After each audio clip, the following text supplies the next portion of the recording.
So originally I decided to go back and watch a bunch of movies from the 1980s, and then I decided to change it and watch all the summer movies from one particular summer, or at least as many films like I could get my hands on, just to see what was out back then. Maybe I could do this for a bunch of summers.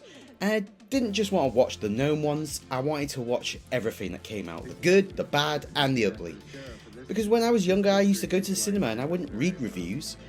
Whatever big movies came out that weekend, I wanted to just go see them and make up my own mind first. So I'm taking the summer movie season as meaning from the month of May to the end of August, and these are based on the US cinematic release dates.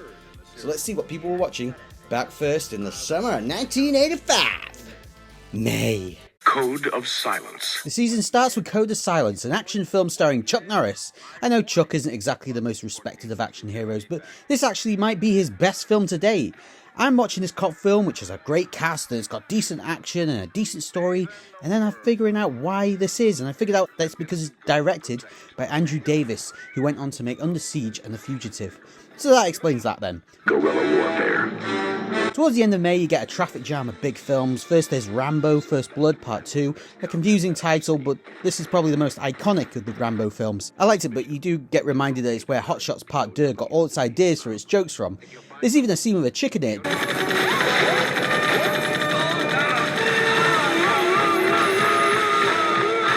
Same day as Stallone was offering off Vietnamese, you had Richard Pryor's comedy Brewsters Millions, which is about a guy who's given money on the condition that he has to spend it all. It's an idea that never really makes sense, and it doesn't quite work, but does feature John Candy in it. He's in everything this summer.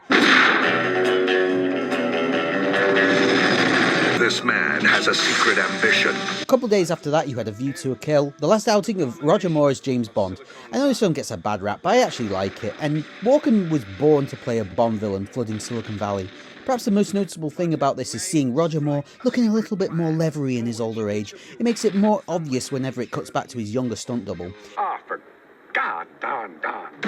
What is this man saying? And if you don't fancy action, there's the Chevy Chase movie Fletch, playing a journalist in this thriller comedy. It shouldn't work, but somehow it does, although it does feature an awkward moment where Chase dons blackface to play a basketball player.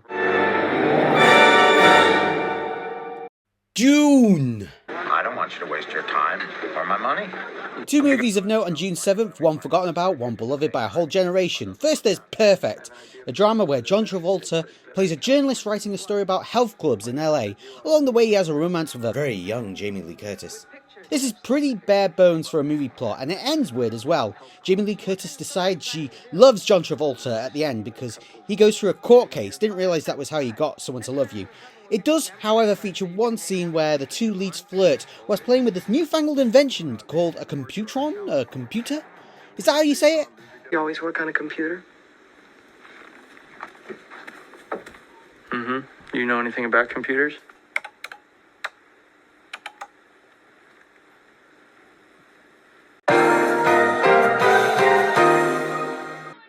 Same day in other screenings was this, the so-called classic, The Goonies. My first unpopular opinion is that I'm not really a fan of this. It's got a good cast and some nice sets, but it's directed by Richard Donner, who's usually great, and it's his attempt at doing a Spielberg-style adventure, but unfortunately it features a bunch of kids spending the whole movie moaning and complaining. I'm hungry, I'm tired, you idiot, this is all your fault. It reminds me of being stuck in a car with a group of brats bitching. Sorry folks, a week later it's Prizzi's Honor, a Jack Nicholson comedy about a mobster who falls in love with Kathleen Turner. This was a bit of a sleeper hit, despite it not being very funny. The funniest thing about it is hearing Jack Nicholson and Angelica Houston putting on fake New York accents on throughout the film.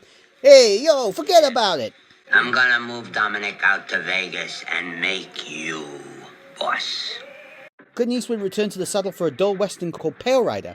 Clint unfortunately directed it. I'm not a big fan of his directing style. It's a very generic cowboy flick where Eastwood plays a preacher who comes to town and is oh so perfect. He's a badass, he's a Mary Sue, and everybody loves him. The most awkward thing about this is this awkward scene where a 15-year-old girl creepily declares her love for old Clint. I think I love you. There's nothing wrong with that. If there was more love in the world, there'd probably be a lot less dying.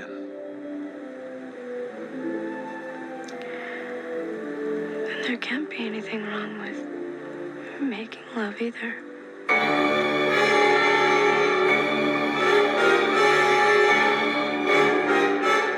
Last one of the month is St. Elmo's Fire. This coming-of-age film stars the Brat Pack at the height of their power. It follows many different characters as they make their steps into adulthood and make a lot of mistakes. It feels like the common view of this is it's aged badly and the characters are all annoying. And yes, that is true, but I have to admit I kind of liked it because it's about young people being dickheads and making mistakes, which is what young people do.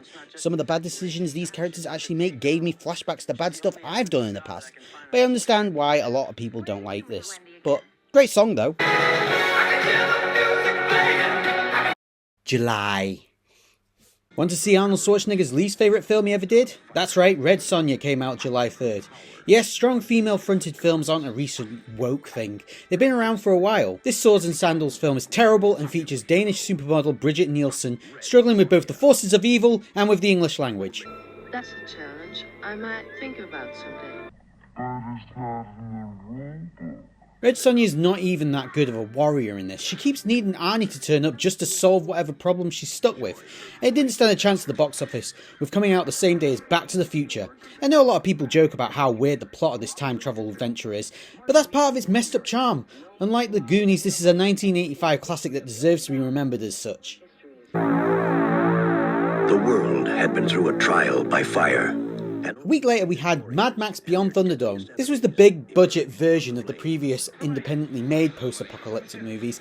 As a result, it looks beautiful and starts strong, but does suffer from a second half blighted by Mel Gibson coming across children that all sound like American teenagers, convinced they can do good English accents. Despite this, it still has an incredible finale that teases what's to come down the road in, well, Fury Road, decades later. Dying times here.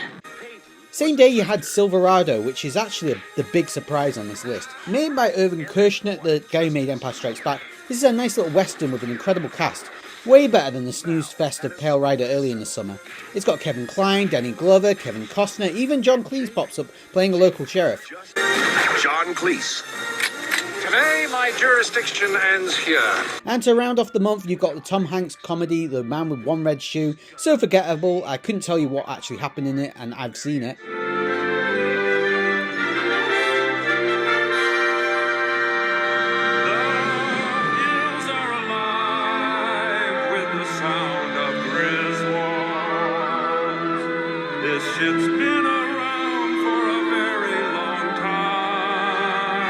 And then there's National Lampoon's European Vacation, which, to be fair, is great, and I've grown to love these movies over time and appreciate Chevy Chase at the height of his powers.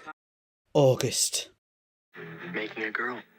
Actually making a girl. The beginning of this month has some real stinkers in it. First there's Weird Science, where two kids make a woman using a computer. You know, like you can do on a computer. Come on, we all have that Make a Woman app on our MacBook Pros and accidentally press it by mistake from time to time. Why, just last week my cat walked over my laptop and I found 7 women in my kitchen asking me to name and baptise them. This comedy has aged as badly as a pint of milk served to you by Gary Glitter. Then you have Fright Night, which is a great idea for a horror movie that unfortunately always feels like it's stuck in second gear. You also have Real Genius, which was the film that put Val Kilmer on the map of Hollywood, playing a smart-ass kid so cocky and full of himself you'd swear this was an Elon Musk origin story. Acknowledge, please. Acknowledge, please. Where are you? It's okay, Jack. It's not okay. I got a small plane here. I don't know where it is. Jack, a fly landed on your screen. On August 9th, we had Summer Rental. It feels like standard procedure of movie studios during this time was just to send comedians on holiday, film it, and hope that something interesting happens. While it's not in the same league as National Lampoon films, it ain't half bad either. Then it's time to get serious with Year of a Dragon, Michael Cimino film penned by Oliver Stone. Jesus, keep it light, guys. This crime drama is about the Chinese triads in New York and is well respected with the likes of Quentin Tarantino praising it. Now, it's definitely got some impressive stuff in it, some great revelations along the way I didn't see coming, some heartbreaking moments, and police informant nuns. What more do you want? They're talking around things, not about them. Damn it, sister, that's the point. However, it does have some hit and miss casting. The love interest in it feels like she could have at least completed her actor training course before stepping in front of the camera. I don't care though, because this one shot in the movie is so beautiful that they could cast singing James Corden as the main character, and I would still say it's worth a look. As the summer starts to wind down, we have another Tom Hanks comedy called Volunteers that also stars 1985 film squatter John Candy. Tom Tuttle, Tacoma, Washington. It's a pretty average comedy about a rich kid who ends up joining the Peace Corps. The only thing of note is this is where Tom Hanks met Mrs. Tom Hanks, Rita Wilson. You mean you've just been trying to go to bed with me? Well, I think I put in the hours, don't you? Then you had the Jackie Chan movie The Protector.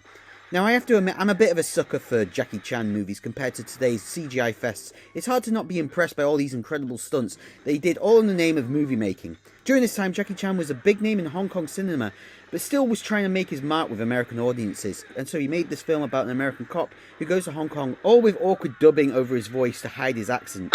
That's not a threat. That's a promise. In some ways, this is the prototype to what would become Rush Hour a decade later. The plots are very similar. Jackie Chan didn't enjoy making this film and it inspired him to direct his next movie, Police Story, so he could have more control over it. However, despite the creative differences between everyone, it's still a pretty impressive watch.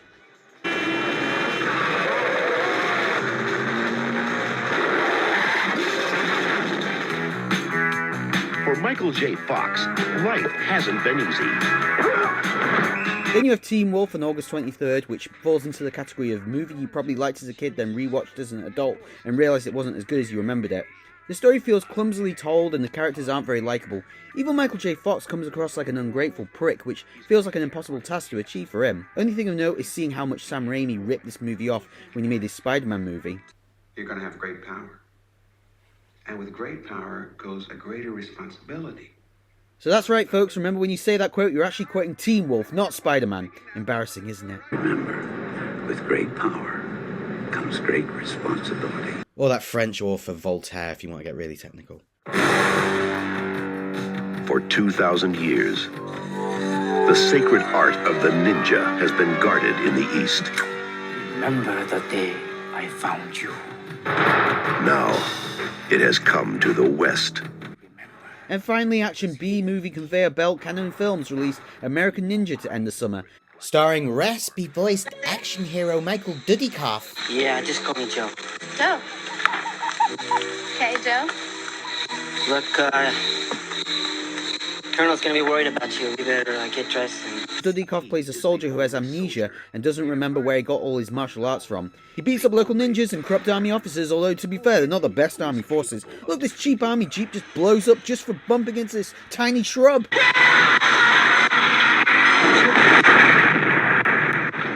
Anyone lining this, Michael? Now that's what I call a burning bush. No, he can't be bothered.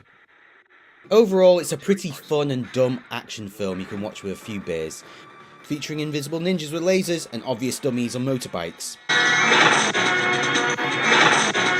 I gotta point out this dialogue exchange though, that feels like it's come straight out of a Naked Gun movie.